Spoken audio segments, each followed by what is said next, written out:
আকাঙ্ক্ষিত ব্যক্তি ফারুক আব্দুল্লাহ বরণ করে নিচ্ছে। সহযোগিতা করছে জুবাইর হোসেন।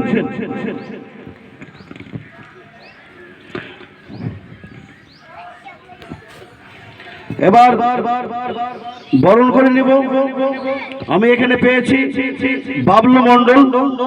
বাবলু মন্ডলকে বরণ করে দিচ্ছে আমাদের এই বক্তব্যের খুব আকাঙ্ক্ষিত ব্যক্তি এবং আমাদের গ্রামেরও খুব সুধন্য ব্যক্তি, সুনামী ব্যক্তি, যিনি সুদূর সৌদি আরব পাড়ি দিয়ে এসেছে।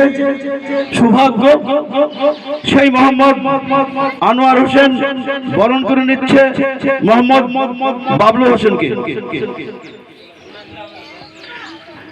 নারে তাকবীর, আল্লাহু আকবার। এবার ইসরাফিল শেখ। আমি ইসরাফিল শেখকে এখানে আসার জন্য বলছি।